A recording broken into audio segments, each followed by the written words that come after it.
오늘 제목이 가장 필요하고 귀하고 소중한 것 이렇게 제목을 정해봤는데요. 사실 우리가 사용하는 용어들 중에는 그냥 이렇게 지나쳐 버릴 수도 있는 그런 용어들이 있는 반면에 어떤 그 단어 앞에서는 잠깐 이렇게 멈춰서 한 번 더 생각해 보는 그런 단어들, 그런 용어들이 많이 있습니다. 그 중에 하나가 그 가장이라고 하는 단어가 아닌가 생각을 합니다.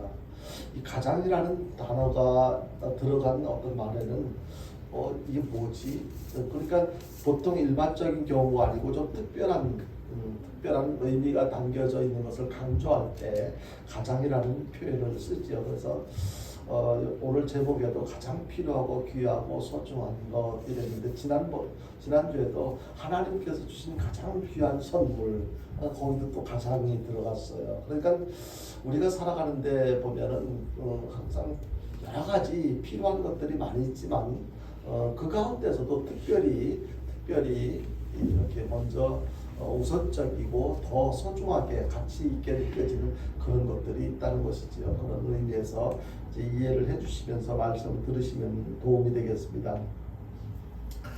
최근에 제가 좀 심각하게 생각해 본 게 있는데요. 그게 뭐냐면 하나님께서 주시는 선물은 가장 귀한 선물은 물론 뭐 이제 구원을 받을 수 있는 믿음이죠. 이거는 내가 노력해서 받을 수 있는 게 아니거든요. 하나님께서 주시는 선물이에요. 어떤 사람들은 막 믿고 싶어도 안 믿어져서 그렇게 믿어보려고 노력을 해도 안 믿어져서 못 믿는 경우가 있다는 얘기를 들어본 적이 있습니다. 근데 하나님의 말씀이 믿어져요. 또 들려지고 예수님이 구주라는 게 믿어지고 그리고 역사의 중심에 예수님이 계신다는 것. 역사를 주관하시는 분도 예수님이라고 하니까 그게 거부감이 느끼지 않고 이렇게 믿어져요. 특별히 하나님을 아버지라고 부를 수 있다는 것. 이게 아무나 되는 게 아니거든요. 이것은 특별히 하나님께서 하나님의 자녀로 선택하신 선택받은 자들만 그 자들이라면 하나님을 아버지라고 부르는데 전혀 어색함이 없어요. 하나님 아버지 불러도 왜 그러냐면 그분의 자녀니까. 만약에 누가 여러분들에게 돈을 많이 준다고 진짜 아버지가 아닌데 아버지라고 한번 불러줄래? 이렇게 이야기를 할 때 그 돈 욕심이라서 한 번쯤 불러줄 수는 있을지 몰라도 정말로 아버지라고 인정을 하지 않을 거예요. 근데 진짜 아버지는 돈을 안 줘도 아버지라고 부르는데 어색함도 없고 주변에서 어떤 공갈 협박을 당한다 할지라도 내 진짜 아버지를 아버지 아니라고 부정할 이유가 없을 것이고 부정하지도 않을 거예요. 왜냐하면 진짜 아버지니까. 그래서 가장 우리에게 중요한 것은 하나님을 아버지라고 부를 수 있는 이 믿음이 있다는 것. 이 믿음은 하나님께서 주신 선물. 이게 너무너무 귀하죠. 가장 귀한 거지요. 근데 우리가 살아가는 과정 속에서 정말로 꼭 필요하고 귀하고 소중한 것들이 있어요. 살아가는 과정은 사람마다 다 다르잖아요. 기간도 다르고 또 형편과 처지도 다르고. 근데 모두에게 정말로 필요하기도 하고 귀하기도 하고 소중한 게 무엇일까? 이걸 이제 생각하게 됐는데요. 생각해 보니까 이것이 무엇일까? 여러분들도 한번 생각해 보세요. 여러분들에게 가장 필요하고 어떤 사람들은 돈이 제일 필요해. 그래도 뭐니 해도 돈이 있어야 돼. 돈이 가장 귀하고 필요하고 소중하다고 얘기하는 사람도 있을 것이고 또 건강이 소중하다고 필요하고 소중하다고 생각하는 주장하는 사람들도 있을 것이고요. 그래서 보면은 이 밑에 교회 밑에 산책로에 보면은 그냥 아침부터 저녁 때까지 계속 이렇게 건강이 소중하니까 필요하니까 그렇게 건강 관리를 하기 위해서 계속 산책을 하는 분들이 있어요. 돈도 필요하고 건강도 소중하고 또 직업도 필요하고요. 필요한 게 한두 가지가 있으니까 그 모든 것들이 다 소중한 거예요. 필요하고 귀하고. 근데 정말 필요하고 정말 귀한 게 무엇일까? 생각해 보니까 가장 필요하고 귀하고 소중한 것은 뭐니 해도 평안이라고 생각을 합니다. 마음의 평안. 여러분들 한번 생각해 보십시오. 건강도 있어요. 돈도 있어요. 또 직장도 있고 다 있어요. 그런데 모든 것을 남부럽지 않게 필요한 것은 다 갖추고 있다고 하더라도 아주 대저택에서 황금을 산더미처럼 쌓아놓고 살아간다 할지라도 내 마음에 평안이 없다면 그게 무슨 의미가 있겠어요? 그게 무슨 행복할 수가 있겠어요? 아무런 의미가 없어요. 우선 반대로 아무것도 없어도 마음이 평안하다면 그 사람은 정말로 행복한 사람이라고 할 수가 있을 거예요. 마음이 평안하다면. 여러분들이 잘 아시는 것처럼 이 세상에서 온갖 부를 누리고 막강한 권력을 휘두르면서 정말로 하고 싶은 거 다 해보고 누릴 거 다 해봤던 그 성경에서 그런 것을 가장 강조하고 있는 주인공이 누구예요? 솔로몬이에요. 근데 그렇게 막 여러 가지 세상 사람들이 부러워할 만한 것들을 다 소유하고 누리고 살았던 그가 마지막에 결론적으로 한 이야기가 뭐예요? 인생의 마지막 인생의 과정을 다 마치고 결국에는 그가 정상에서 고백하기를 모든 것이 헛되더라 이렇게 고백을 했어요. 그냥 우리가 어떻게 듣기에는 어떻게 그럴 수가 있을까? 어떻게 보면 그가 가지고 있는 모든 것들은 다 세상 사람들도 갖고 싶어하는 부러워하는 그러한 것들이란 말이에요. 그런데 다 헛되대요. 왜 그런 고백을 했을까? 그 사람 마음속에 참된 평안 그리고 참된 행복이 없었던 거예요. 그렇게 세상 사람들이 부러워할 만한 것들을 다 소유하고 누리며 살았지만 그것에 진정한 행복은 없었다. 진정한 평안은 없었다. 여러분들이 또 아실 만한 많은 사람들에게 웃음을 주고 인기를 누렸던 희극 배우 있잖아요.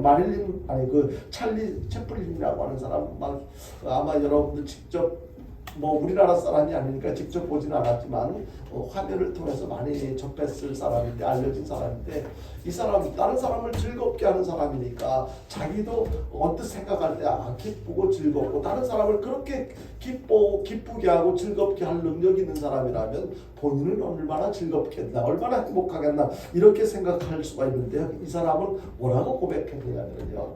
나는 정말로 고독하고 허무하고 정말로 그동안 평안이 없는 인생이었다라고 그렇게 고백을 하는 거예요. 이게 이해가 되어집니까? 어떻게 그렇게 즐거워 보이는 그 사람이 자기는 고독했다는 거예요. 모든 게 허무했다는 거예요. 평안이 없었다고 그렇게 고백해요. 이 사람뿐만 아니고요. 20세기 최고의 배우이면서 최고의 부귀와 명예와 인기를 한 몸에 지녔던 여자 배우. 지금도 술집 앞에 가면은요, 그 여자 사진이 이렇게 지나가다 보면 이렇게 치마가 이렇게 펄럭이는 그런 치마를 입고 하는 거 모델로다가 이렇게 있는 것들을 가끔 봤는데 지금도 있는가는 모르겠습니다만 이렇게 길거리 그 사진 같은데 이렇게 보시는데 이 마릴린 monroe에 대해서 여러분들이 기억하실 거예요. 이 사람은요 그렇게 얼마나 예쁘지 많은 사람들에게 인기를 누리고 많은 것을 누리고 살았던 이 사람인데요. 이 사람은 항상 불안했다고 그리고 고독했다고 이 불안과 고독을 이기지 못해서 결국에는 젊은 나이에 자살을 하고 말았어요. 이 세 사람의 예를 들었는데 솔로몬이나 아니면 채플린이나 마릴린 monroe 이 세 사람의 공통점이 무엇입니까? 우리 세상 사람들 일반인들이 많이 부러워할 만한 모든 것을 다 소유하고 있는 사람. 돈도 있죠, 인기도 있죠, 명예도 있죠, 권력도 있죠. 그런 거를 잔뜩 가지고 있는 사람이 뭐가 부족해서 고독하다, 외롭다, 헛되고 헛되다, 또 견디지 못해서 자살까지 하고 이런 걸 보면 이해가 안 되잖아요.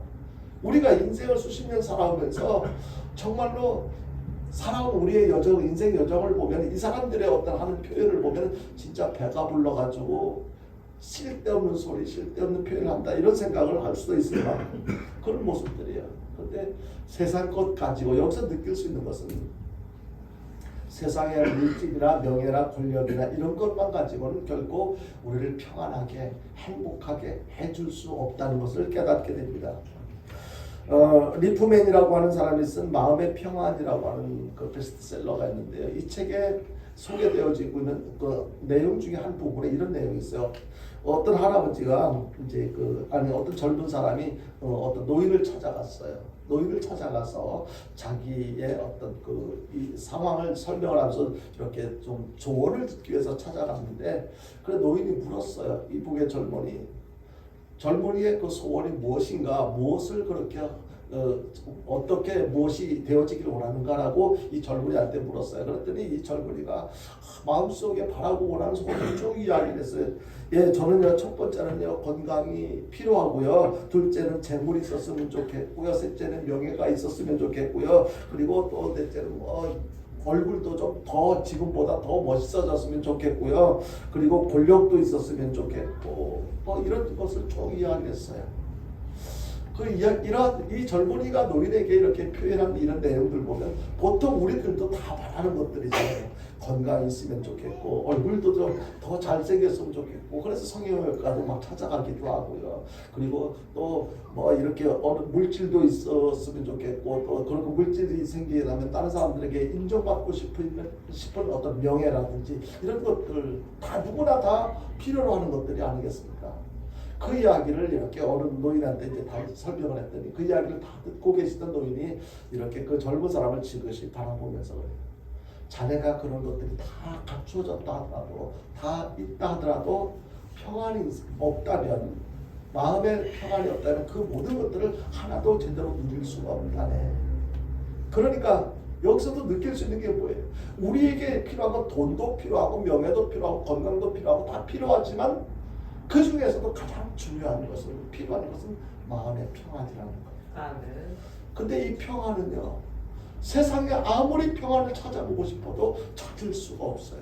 노력해도 여러분들 지금까지 살아오시면서 정말로 두 다리 쭉 뻗고 살아가는 것, 참 평안한 것, 이것을 경험도 하셨을 거예요. 어디 멀리 여행 갔다가 갈 때는 막 기대를 하고 여행을 하는데 한 3박 4일, 2박 3일 여기저기 다니면서 그 여행을 잘하고 돌아오면서 집에 왔을 때 하는 얘기가 뭐예요? 뭐니 해도 그래도 초가삼칸이라도 우리 집이 최고 좋다, 편안하다, 그런 표현들을 아마 해보신 경험이 있으실 거예요. 근데 그 평안도 순간적인 평안이에요. 참된 평안, 진정한 평안, 지속적으로 계속 유지되는 평안은 우리 이 세상에서는 얻을 수 없다는 것, 찾을 수 없다는 것을 여러분들이 아실 거예요. 왜 그렇습니까? 아무리 평안을 찾아보고 싶어도 누리고 싶어도 이 세상에서는 참된 평안을 찾을 수가 없기 때문이에요. 그것이 세상의 이치예요. 어쩔 수가 없어요. 그럼요. 세상에 있는 것 가지고는요 정말로 평안할 수가 없어요. 이런 사람을 만나면 아니면 어느 정도 물질을 모으면 여러 가지 그 평안, 나에게 평안할 수 있도록 도움을 줄 만한 여러 가지 요소들을 두루 갖추었다 하더라도 열심히 수고하고 노력해서 기대하는 만큼 이루었다고 해서 진짜 평안이 이루어지는 것은 아니라는 거예요. 그 수준에 올라갔을 때 그 한순간은 그래도 참 그래 내가 성공했어 이 정도면 만족해 이렇게 생각할 수 있는데 그 만족이 오래가지 않는다는 거죠. 하루가 지나고 이틀이 지나고 며칠이 지나면 왠지 모르게 허전한 거. 그래서 모두가 공허하다, 고독하다, 외롭다, 다 가져왔던 사람들이 하는 공통적인 표현 아닙니까?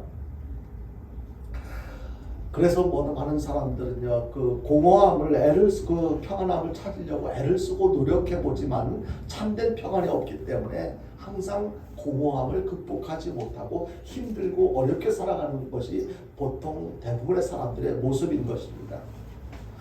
어떤 때는 그냥 이렇게 평안하다, 행복해, 나 이것만 있으면 나 만족해. 그런데 그렇게 말하는 사람도 사실은요 그럴듯하게 포장된 가짜 행복, 가짜 평안일 뿐이라는 거예요.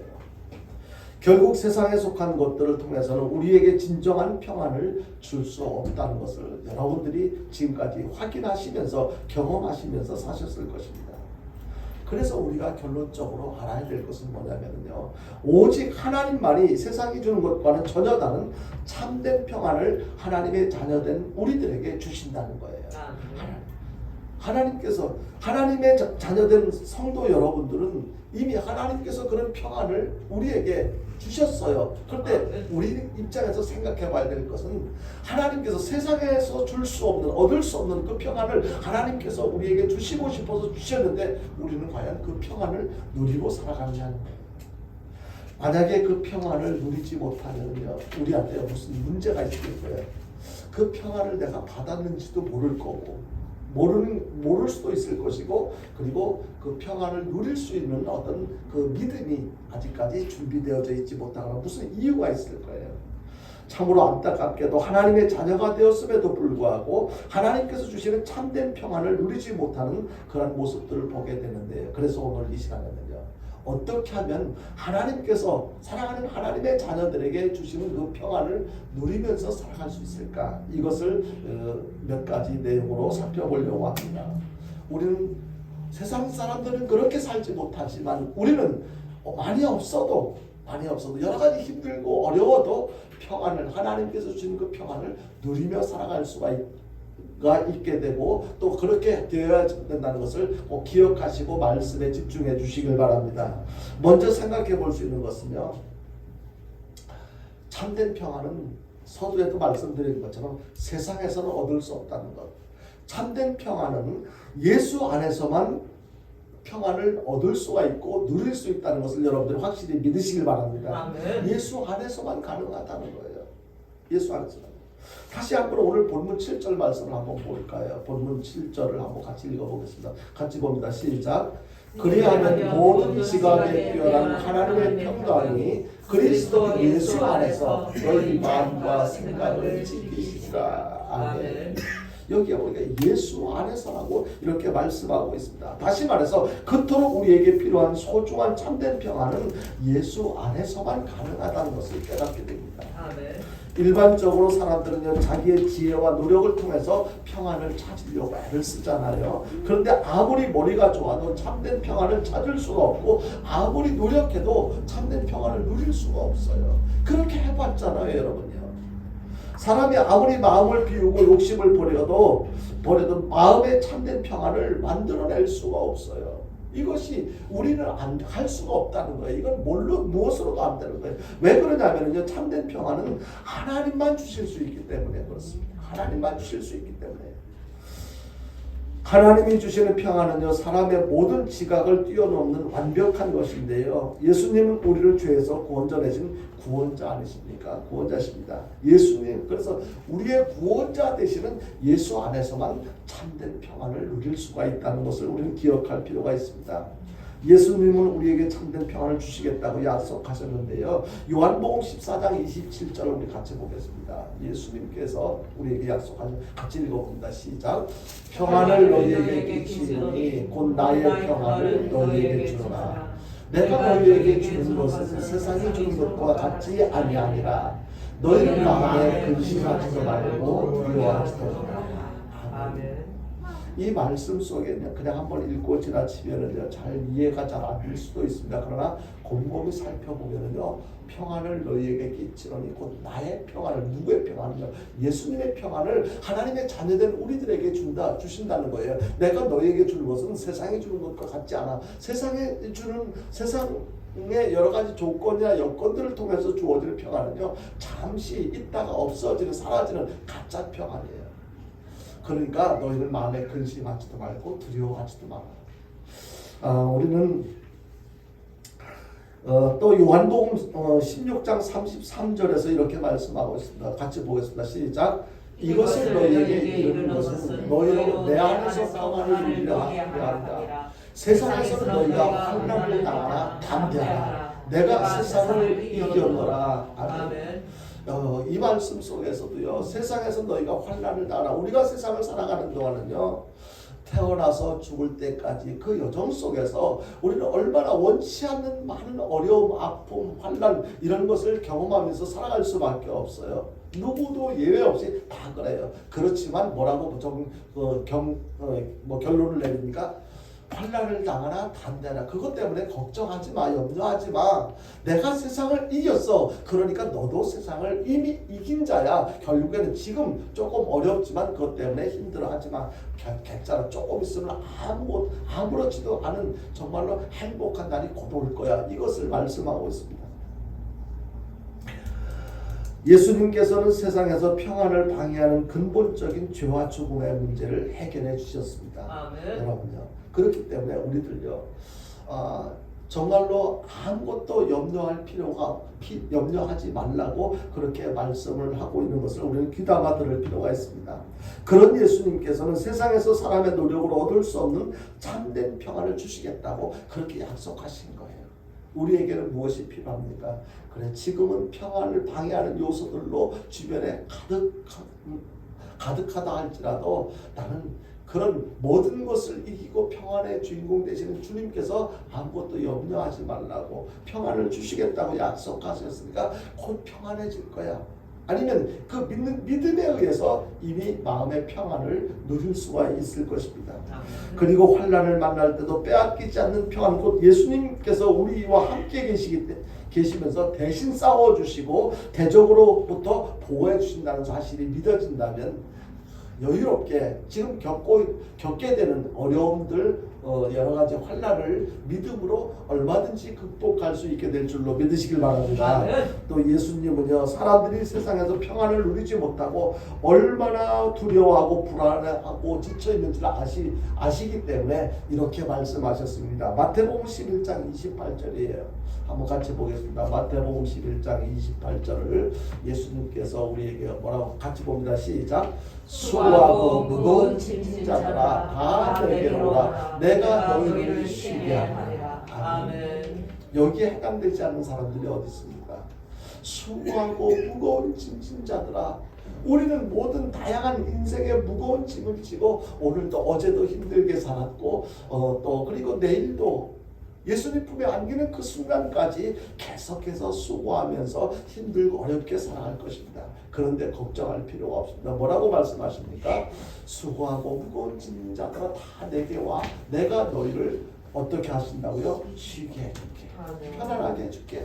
우리는 이러한 예수님의 말씀이 진짜라고 믿어질 때 우리는 얼마든지 편안해질 수가 있는 거예요. 문제는 뭐냐면요, 여기서 우리가 깨달을 수 있는 것은 진정한 평안과 믿음과는 비례한다는 거예요. 내가 믿음이 있다면 어떤 상황 속에서도 평안할 수가 있는데 믿음이 없으면 어떤 상황에서도 좋아지든 어쨌든 나는 불안할 수밖에 없고 내일에 대해서 염려할 수밖에 없다는 거예요. 참된 평안은 주 예수 그리스도로 말미암아 오게 되는 것인데요. 여러분들 유명한 군인이었으면서 프랑스 왕이었던 나폴레옹에 대해서 여러분들이 잘 아실 거예요. 이 나폴레옹이 그렇게 오래 살지는 않았어요. 근데 정말로 나폴레옹의 업적을 보면 굉장히 화려한 것을 알 수가 있는데, 그런데 그렇게 화려하고 많은 전투에서 이기고 젊은 나이에도 막 20대 초반에 장군이 되고 이렇게 했던 사람이 그의 말년에는 아주 비참하게 힘들고 어렵게 살았어요. 그가 마지막에 6년 동안 죽기 전에 마지막 6년 동안을 세인트 헬레나라고 하는 그 작은 섬에서 힘들게 살았는데, 그때 한 기자가 그래도 유명한 사람이니까 그 나폴레옹을 찾아가서 이렇게 취재를 하면서 질문을 했는데 뭐라고 했냐면, 나폴레옹의 그 삶이 하도 화려하니까 지금까지 살아오시면서 가장 행복했던 순간이, 가장 평안했던 적이 언제였습니까? 라고 물었어요. 뭐 언뜻 생각해보면 정말로 화려하게 멋있게 훌륭한 사람으로 살았으니까 그랬던 적이 많이 있었을 것이고 어떤 때였을까 궁금하기도 해서 기자가 질문했는데, 이 질문을 받은 이 나폴레옹이 뭐라고 대답을 했냐면요, 내가 전쟁을 할 때 알프스 산맥을 넘어올 때 전투가 그친 하루 주일, 그러니까 일요일 아침이었어. 일요일 아침에 그 전투가 중단되었었는데 일요일 아침에 교회에서 들려오는 종소리를 듣고 나는 어느 교회에 찾아가서 예배에 참석하게 됐지.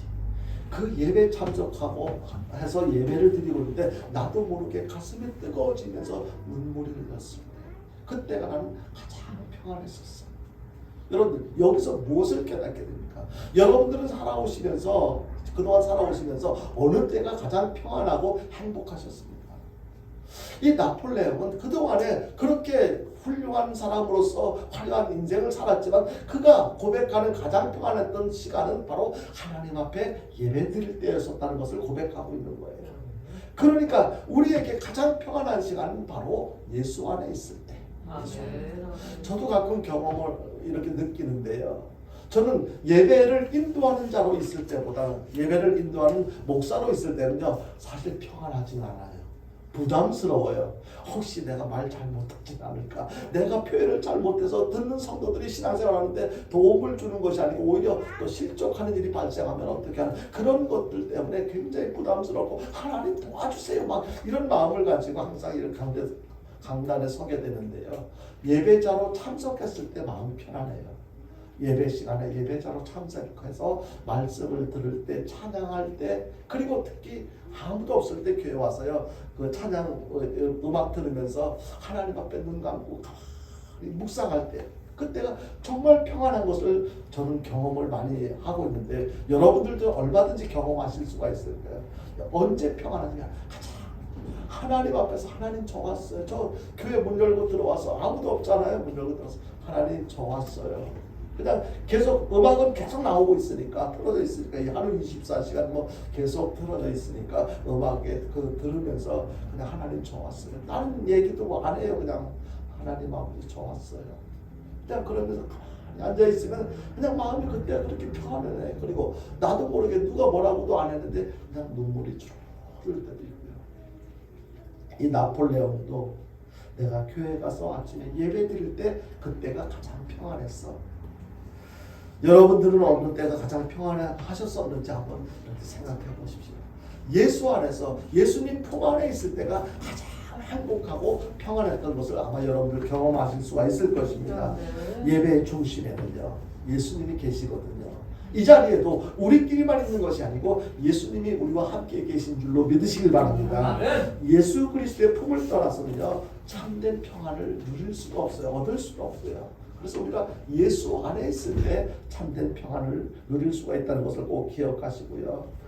예수를 잘 믿고 언제나 예수님 품 안에서 참된 쉼을 누리면서 평안하고 행복한 삶을 살아가는 저와 여러분들 될 수 있기를 주님의 이름으로 축원드립니다.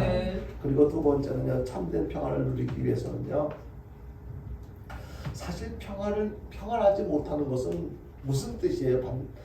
평안하지 못하는 것은 영역거리가 있다는 거잖아요. 나에게 필요한데 필요한 것이 없거나 어떤 일을 해야 되는데 잘 안 되거나 내 능력으로는 해결할 수 없는 문제가 있거나, 이것이 건강의 문제일 수도 있고 경제적인 문제일 수도 있고 사람과의 관계의 문제일 수도 있고요. 그러니까 내가 해결할 수 있는 능력 있는 어떤 그런 일들이라면 뭐 걱정할 게 있겠어요. 근데 내가 아무리 수고하고 노력하고 애를 써도 해결할 수 없는 문제, 그런 것들 때문에 마음이 평안하지 않은 거예요. 그렇다면 이렇게 평안하지 못한 그 영역거리들, 이것을 없애야지 그토록 원하는 평안이 나에게 주어질 텐데 어떻게 하면 될까? 이것은요, 영역거리를 기도로 누를 때 평안의 문제가 해결되어질 수 있을 줄로 믿으시길 바랍니다. 평안하지 못한 요소들이 있다면, 그것 때문에 걱정할 일이 있다면 그것 때문에 계속 걱정하지 말고 그 문제 가지고 기도하라는 거예요. 하나님 앞에 기도하라는 거예요. 우리는 능력으로, 우리의 힘과 능력으로 재주로 해결할 수 있는 없는 문제들이 많지만 하나님은 전지전능하신 분이에요. 하나님의 자녀된 우리들이 행복하길 원하시는 분이에요. 그렇다면 그 하나님께서, 하나님 아버지, 나 이런 문제 때문에 속상해요, 마음 아파요, 힘들어요, 하나님 도와주세요, 해결해 주세요. 하나님 앞에 그 도움을 요청할 때 아버지 되시는 하나님께서, 야, 그거는 네가 해결해, 그건 네가 감당해야 할 일이야, 그렇게 하시겠습니까? 하나님은 우리의 형편과 처지를 다 아시는 하나님께서 그 문제, 그 고백을 들으시고 하나님께서는 그 자녀의 행복을 위해서 그 고백되어지는 문제를 해결해 주실 줄로 믿으시길 바랍니다. 그래서 우리는요, 항상 나를 가까이에서 나를 힘들게 하는 염려거리가 생겼을 때 그것 때문에 기죽거나 걱정하지 말고 하나님 앞에 기도하는 거예요. 그래서 예수님께서는요, 마태복음 6장 25절과 34절에서 이렇게 말씀하시는데, 먼저 25절 한번 볼까요? 같이 보겠습니다. 시작. 그러므로 내가 너희에게 이르노니 목숨을 위하여 무엇을 먹을까, 무엇을 마실까, 몸을 위하여 무엇을 입을까 염려하지 말라. 목숨이 음식보다 중하지 아니하며 몸이 의복보다 중하지 아니하리라. 한 곳 더 보겠습니다. 34절입니다. 같이 봅니다. 시작. 그러므로 내일 일을 위하여 염려하지 말라. 내일 일을 내일이 염려할 것이요 한 달에 들어오는 그 날로 족하리라. 아멘. 우리가 염려하는 것, 우리의 평안을 방해하는 염려거리들은요, 분명히 다 이유가 있는 것들이에요. 그것이 이유 없이 없는 것들은 하나도 없어요. 뭐 먹을 거, 입을 거 당연히 사는데 절대적으로 필요한 것도 아니니까 이런 것들 때문에 염려하는 거야 당연한 것도 아니겠습니까? 그런데 하나님께서는 그것 때문에 염려하지 마. 염려하지 마. 염려하지 말라고 하는 것은요, 하나님께서 이미 너희에게 있어야 할 것이 어떤 것인지 얼마나 있어야 되는지 이미 다 알고 계시기 때문에 필요한 것을 채워주시겠다고 그렇게 말씀하시는 거예요. 여기서 우리에게 필요한 것은 뭐예요? 하나님에 대한 믿음, 하나님께서 그렇게 해주실 것이라고 하는 그 믿음, 그 믿음이 우리에게 필요한 거예요. 그럼에도 불구하고 사탄은요, 우리에게 쉴 새 없이 많은 염려거리를 가져다 줘요. 우리 마음속에 염려의 씨앗을 막 뿌려줘요. 아, 그래, 난 하나님 믿으니까, 예수님 믿으니까 나는 염려하지 않아도 될 거야. 다 하나님이 알아서 해결해 줄 거야. 이렇게 믿었는데 그 믿는 대로 그냥 사탄이 가만히 내버려 두는 것이 아니고 우리 마음속에 또 사탄이 찾아와서 염려의 씨앗을 막 뿌려줘요. 그렇게 할 때 우리는 염려하지 않으려고 아무리 애를 써도 쉽게 사라지지가 않는데요. 그렇게 할 때 그 염려의 씨앗이 또 생겨났을 때 어떻게 해야 될까요? 하나님 앞에 우리는 모든 일에 기도와 간구로 너희 구할 것을 감사함으로 하나님께 아뢰라고 그렇게 권고하시는 그 말씀을 기억하고 우리는 하나님 앞에 부르짖어 기도해야 될 것입니다. 아멘. 기도하면 염려가 떠나가고 기도하지 않으면 염려가 다시 밀려오게 됩니다. 기도하면 하나님께서 이 문제를 처리해 주실 줄로 믿으시길 바랍니다. 아멘. 기도해야 돼요. 그런데 반대로 기도하지 않으면 온갖 염려거리들을 내가 그 문제를 해결해야 돼요. 얼마나 힘들겠어요. 얼마나 힘들겠어요. 그냥 생각해 보면 그저 산더미처럼 쌓여져 있는 온갖 문제들, 돈 문제, 건강 문제, 점점 내가 또 몸이 예전과 같지 않아. 그리고 또 뭐 이런저런 여러 가지 문제들, 이거 다 내가 해결해야 되는데요. 그러니까 내가 해결하려고 하니까 얼마나 힘들어요. 사실은 이게 가능하지도 않아요.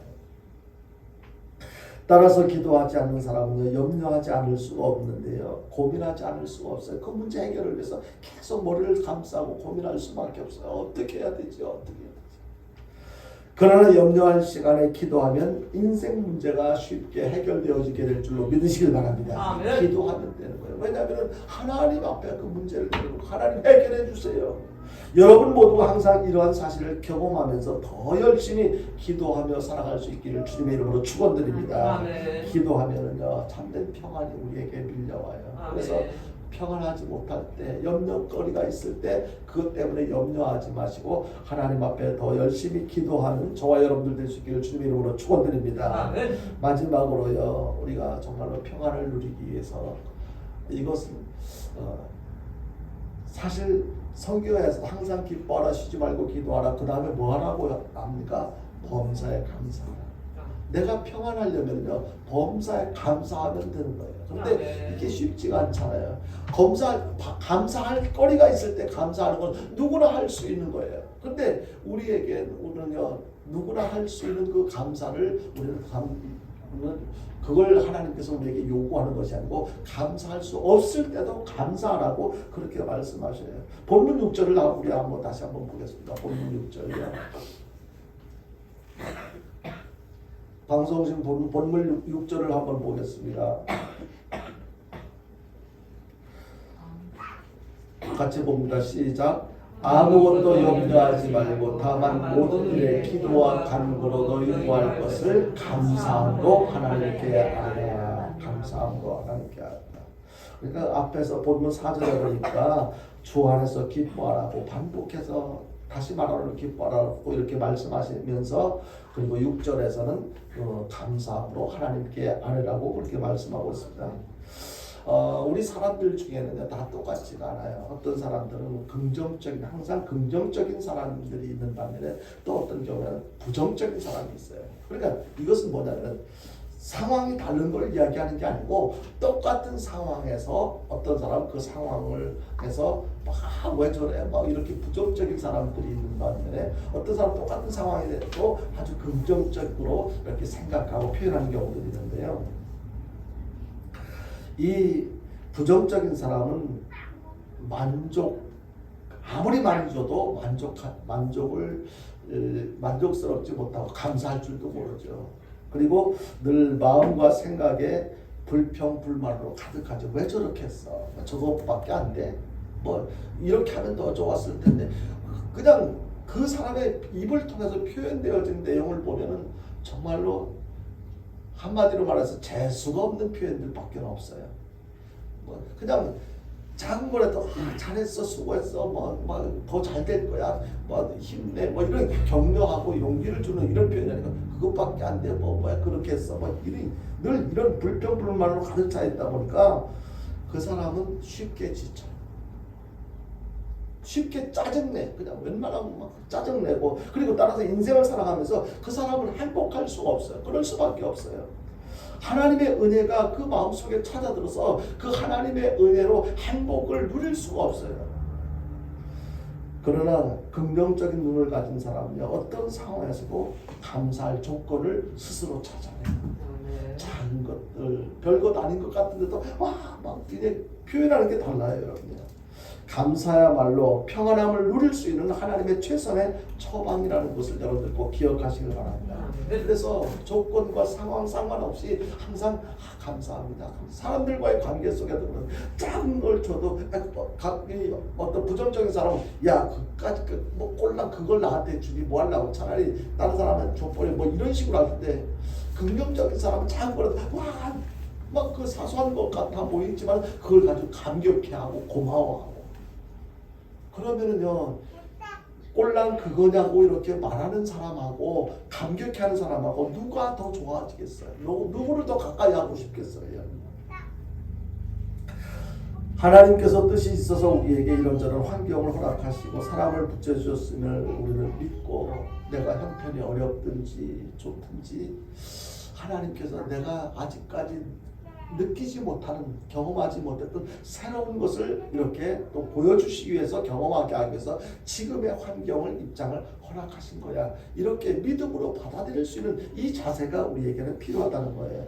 여러분요, 감사하는 사람에게는요, 고난 속에서도 잘 인내할 수 있는 능력이 주어지게 되는데요, 감사하는 태도를 갖게 되면 좋지 않아 보이는 사건 속에서도 더 성숙할 수 있는 큰 축복을 받아 누릴 수가 있게 될 줄로 믿으시길 바랍니다. 아멘. 문제는요, 감사에 인색한 우리들의 삶의 잘못된 습관이에요.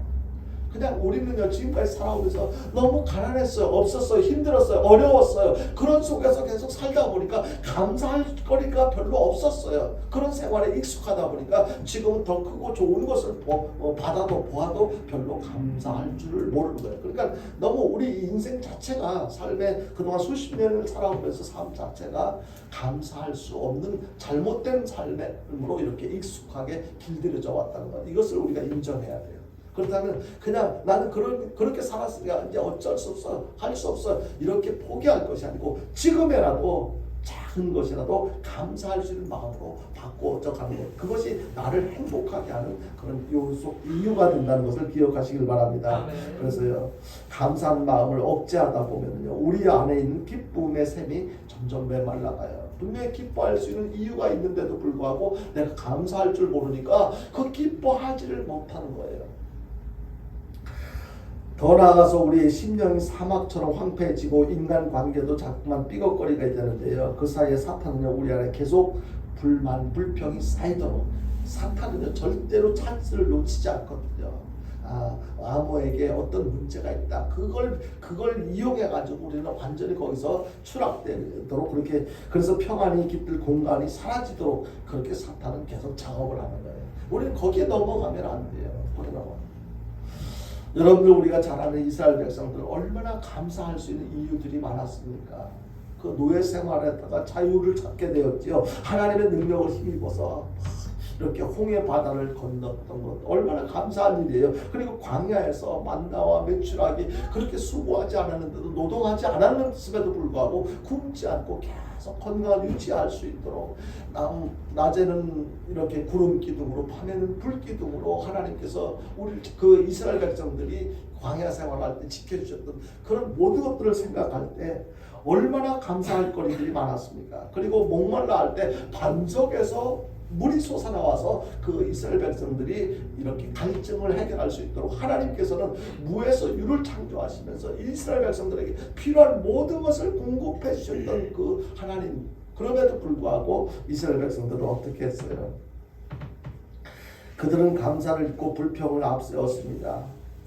왜 우리가 가는 길이 이렇게 험하지? 왜 울퉁불퉁해? 그리고 젖과 꿀이 흐르는 그 가나안 땅에 우리를 들여보내준다고 하는데 도대체 그곳에는 언제쯤 돼야지 도착하는 거야? 뭐 별의별 그 불평 불만을 만들어. 그러다가 어떻게 됐어요? 하나님께서 노여워하시게 됐어요.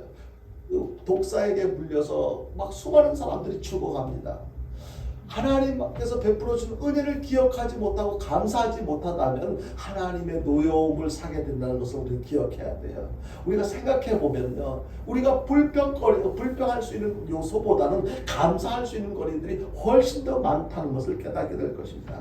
여러분들 감사에 소극적이 되면 원망과 불평이 고개를 쳐들기 시작하고 사탄의 역사가 점점 더 강하게 시작됩니다. 그렇게 되면요, 하나님의 진노가 따른다는 것을 기억하고, 그것은 이스라엘 백성들에게만 해당되는 것이 아니고 나에게도 그럴 수 있다는 것을 우리는 기억하고요. 하나님께서 지금 내가 불편한 것보다 하나님께서 베풀어 주신 은혜를 기억하고 감사하다 보면요, 내 마음에 참된 평안을 이렇게 경험하며 행복하게 살아갈 수 있게 될 줄로 믿으시길 바랍니다. 아멘.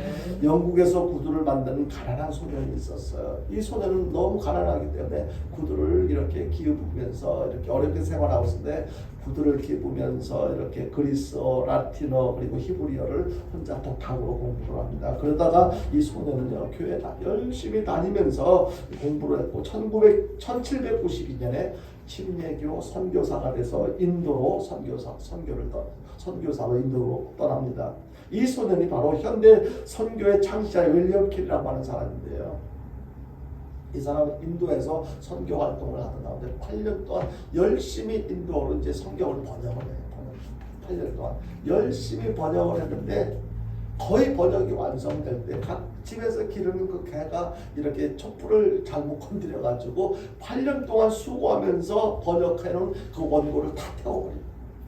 여러분들 이 장면을 한번 상상해보세요. 여러분 같으면 어떻게 하세요? 이 막 개 벗어 뭐 어떻게 막 욕을 하고 화를 내고 막 얼마나 짜증났겠어요. 하루 이틀 반 8년 동안 이 번역을 하기 위해서 그렇게 애를 쓰고 수고를 했는데, 어쩌면은 그 개를 죽였을지도 모르겠어요. 보통 사람들 같으면. 근데 이 캐리는 그렇게 하지 않았어요.